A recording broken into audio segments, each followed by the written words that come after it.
A'udhu billahi minash shaitan rajim. Bismillahir rahmanir rahim. Assalamu alaikum wa rahmatullahi wa barakatuh. Welcome to today's video blog. Brothers and sisters, as you know, the Quran talks about individuals whose hearts in Surah Al-Baqarah has a seal on it.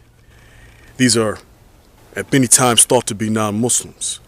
But be aware that these ayats that talk about veils and sicknesses and disease of the heart can apply to the Muslims. Today's theme deals with the mind being a terrible thing to waste. As you know, psychological disorders and pressures from today's society draws people into places of insanity. See, there's a thin line between sanity and insanity. Allah puts a special burden on the believers. This is my theory. And the burden is to remain sane.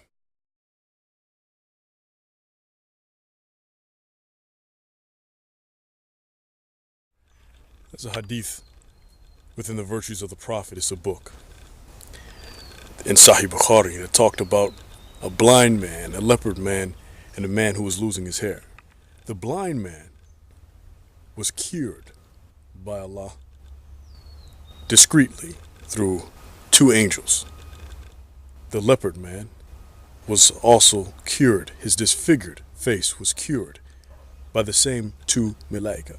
The man without hair was given hair and beauty, and all three men were given a great provision in the life of this world, as decreed by Allah and issued through the two malaika.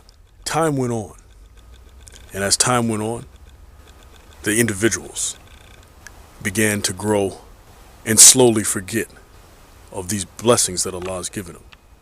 The malaika returned. After the malaika returned, they disguised themselves as something else this time.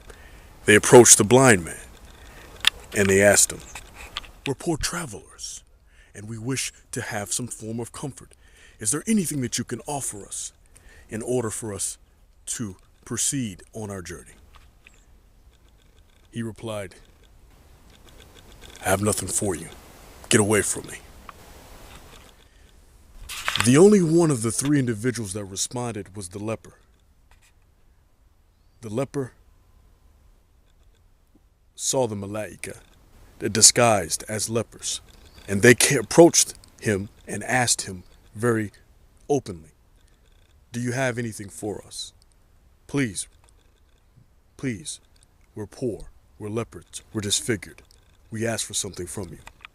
Look onto my land and take 100 sheep if you desire, and eat until your heart is content. Please, enjoy." Malaika said, "You have done better than your fellow brethren have," referring to the previous three people that they approached. It's funny how in the mind you make an excuse for yourself, duping yourself out in doing what is better or what is right. Again, it's funny how even when you were once in a position of a subordinate position, how you were weak and Allah strengthened you, you forgot to remember Him and to remember those who were weaker. It's funny how when you're in a state of anguish and you need Allah and Allah responds, how quickly you forget what Allah has done for you. This is a psychological disorder or insanity. Internally in the mind, there's different voices. These voices range in magnitude from the waswas of shaitan to personal reason and faulty judgment. Psychological discomfort, mental anguish, and emotional confusion. God has seals on their hearts. Their hearing and vision is veiled. A great punishment awaits them.